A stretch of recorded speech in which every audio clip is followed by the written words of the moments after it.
घर का बंटवारा। अरे विनोद, तूने हलवाई को सारा सामान तो दे दिया है ना? अक्षय की शादी में कोई कमी नहीं रहनी चाहिए।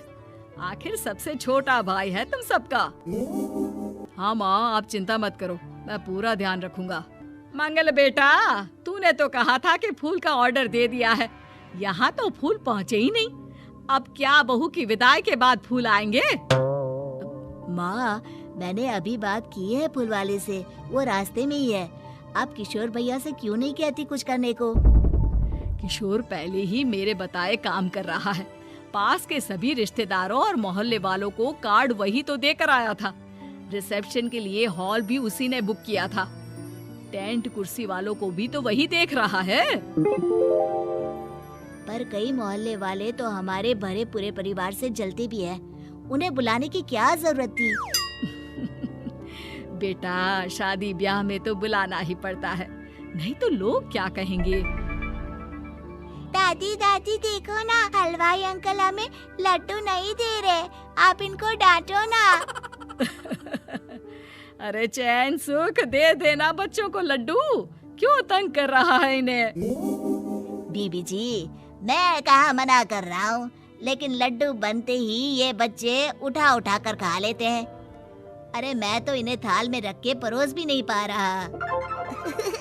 भागो, अब कोल्ड ड्रिंक पीने चलते हैं। भागो भागो, अब कोल्ड ड्रिंक पीने चलते हैं। जैसे कि आप देख रहे हैं, आज इस घर के सबसे छोटे बेटे अक्षय की शादी है। घर में बहुत चहल पहल है। कुलभूषण की बीवी कमला को फुर्सत ही नहीं है कामों से, लेकिन कुलभूषण और घर के बाकी लोग कहाँ हैं? आइए देखते हैं। अजी, आप यहाँ आराम से बैठकर गाने सुन रहे हो और घर में अभी तक इतने काम बचे हैं करने को। अरे भाई, मेरे सबसे छोटे बेटे की शादी है, इसके बाद तो मैं अब चिंता मुक्त हो ही जाऊंगा। और फिर घर में तुम हो, बेटे बहुएं हैं, तुम लोगों के होते हुए मैं क्यों काम करूं? मैं तो शान से बेटे की शादी में जाऊंगा तैयार होकर। अरे ठीक है, अब आप आराम ही कीजिए। एक बार अभिषेक की बीवी आ जाए, फिर मैं भी आराम करूंगी और मेरी चारों बहुएं पूरे घर की जिम्मेदारियां संभाल लेगी। इतना कहकर कमला वापस अपने काम में लग जाती है। बेटा भी, तू अब तक तैयार नहीं हुआ? किससे बात कर रहा है फोन पर? तैयार कैसे हूँ? सैलून जाने से तो आपने मना किया है, क्योंकि मुझे हल्दी लग चुकी है। भाभीियों को देखो, सुबह से पार्लर में है।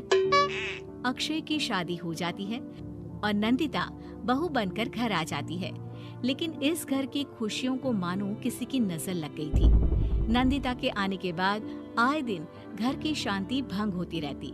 अपने माँ बाप की इकलौती बेटी को इतने बड़े परिवार की जिम्मेदारियां कहाँ संभालनी थी? अभी देखो ना, मेरे हाथों की मेहंदी भी अभी नहीं उतरी है और तुम्हारी मम्मी ने मुझे घर के कामों में लगा दिया। मैंने सोचा था कि घर की सबसे छोटी बहू होने के कारण मुझे सब पलकों पर बिठा के रखेंगे, पर यहाँ तो पलक झपकने की भी फुर्सत नहीं मिलती। देखो नंदू, शादी के पहले ही मेरे घर वालों ने तुम्हें और तुम्हारे पेरेंट्स को बता दिया था कि मैं जॉइंट फैमिली में रहता हूँ, तो फिर अब ये शिकायत क्यों? और फिर तुमसे पहले मेरी भाभी भी तो आई थी शादी करके, उन्होंने तो कभी कुछ नहीं कहा।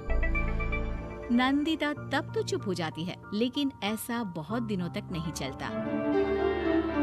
अरे नंदिता, माँ बाबूजी की दवाई का टाइम हो गया है, उन्हें दवाई दिलाओ और उसके बाद सबके लिए नाश्ता बना देना। पर भाभी, मैं तो अभी अपना फेवरेट सीरियल देख रही हूँ, प्लीज मेरी जगह आप कर लो ना ये काम। ठीक है, मैं तेरी जगह माँ बाबूजी को दवाई दे आती हूँ और नाश्ता बना लेती हूँ। तू मेरी जगह पूरे घर की डस्टिंग करके 5 बच्चों को स्कूल के लिए तैयार करके भेज देना और दोपहर का खाना बनाने के बाद कपड़े धोकर सुखा देना। उसके बाद हम दोनों मिलकर बाजार जाकर सब्जी ले आएंगे, फिर डिनर की तैयारी कर लेंगे और उसके बाद बस भाभी, मैं माँ बाबूजी को दवाई देकर सबके लिए नाश्ता बना देती हूँ। हे भगवान, ये कहाँ लाकर फंसा दिया मुझे। मेरे घर में तो गिनती की 8 रोटियां और 2 सब्जी बनती थी और नाश्ता निपट जाता था, यहाँ तो रोटियों का ढेर और सब्जियाँ बड़े बड़े पतीलों में बनानी पड़ती है।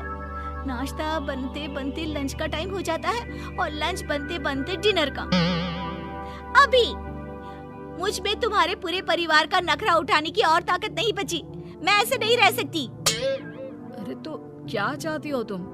मुझे अलग रहना है बस। तो ठीक है, हम कल ही शिफ्ट हो जाएंगे किराए के घर में।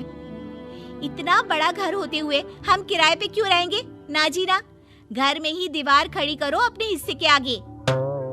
घर के साथ साथ घर की खुशियों में भी दीवार खींच जाती है।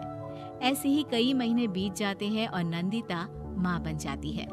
बच्चे के आने से अभिषेक के कंधों पर खर्चों का बोझ आ पड़ता है। अभिषेक का बोझ कम करने के लिए नंदिता भी पार्ट टाइम जॉब कर लेती है, लेकिन इससे उसके सर पर नौकरी, घर और बच्चे की जिम्मेदारी बढ़ जाती है। नंदिता, ये क्या है? तुमने घर भी ठीक से साफ नहीं किया, ना ही मेरे कपड़े धुले हैं। चिंटू के बाल भी कटवाने जाना था, देखो उसके बाल कितने बढ़ गए हैं। अरे करती क्या हो पूरा दिन तुम? मैं करती क्या हूँ? तुम्हारा नाश्ता और लंच बनाने के बाद चिंटू को डे केयर सेंटर पर छोड़ कर आती हूँ, फिर खुद ऑफिस जाती हूँ। पूरा दिन काम करके आने के बाद बिना आराम किए बाजार से सब्जियाँ लेकर आती हूँ, घर आकर खाना बनाती हूँ, चिंटू को देखती हूँ और क्या करूँ मैं? तो किसने कहा था अपने सर पर इतने काम लेने को? मत जाओ ऑफिस। ऑफिस जाए बिना घर के खर्चे कहाँ से पूरे होंगे? चिंटू की डे केयर का खर्च, उसके लिए बेबी फूड का खर्च, प्रेस वाले का खर्च, ये सब तुम्हारी सैलरी से होता नहीं है। अगर परिवार से अलग नहीं होती तो इतनी मुसीबतें नहीं उठानी पड़ती तुम्हें परिवार के साथ मिलकर काम करने में दिक्कत थी, लेकिन काम तो अब भी बहुत है तुम्हारे सर पर। चिंटू को भी डे केयर भेजने की जरूरत नहीं पड़ती। उसको गोद में खिलाने के लिए दादा दादी और घर के सभी बड़े होते। उसके साथ खेलने के लिए उसके भाई बहन भी होते। मेरे तीनों बड़े भाइयों के बच्चे भी बड़े हुए हैं, लेकिन बिना महंगा बेबी फूड खाए, क्योंकि मेरी माँ और भाभियाँ बहुत अच्छे से जानती है कि बच्चे को क्या खिलाना चाहिए। बिजली के बिल जैसे खर्चे भी सब मिलकर बांट लेते थे। लेकिन तुम्हें तो सबसे अलग रहने में ही मजा आता है, तो अब शिकायत क्यों करती हो? बस करो अभिषेक, बस करो। मैं मानती हूँ कि मैं गलत थी। मेरे एक गलत फैसले ने हमें बिल्कुल अकेला कर दिया है सबसे। एक घर में होते हुए भी हम बाकी परिवार से अजनबियों की तरह रह रहे हैं। अभिषेक और नंदिता की सारी बातें घर के बाकी लोगों को सुनाई दे रही थी। तभी कमला बोल पड़ती है। अरे नंदिता बहू, किसने कहा कि तुम अकेले हो? तुम्हारा इतना भरा पूरा परिवार है ना तुम्हारे साथ। हम तो बस ये चाहते थे कि तुम अपनी गलती समझ जाओ। अगर हम तुम्हें समझाते तो शायद तुम ना समझती, लेकिन अपनी गलती का एहसास तुम्हें खुद हो गया है, तो अब तुम समझ चुकी हो परिवार में एक साथ रहने का मोल क्या होता है। मम्मी जी, मुझे माफ कर दीजिए, अब ऐसा दोबारा कभी नहीं होगा। अरे माफी बाद में, पहले मेरा पोता जरा मेरी गोद में तो दे, और तू जाकर सबके लिए चाय बना ला।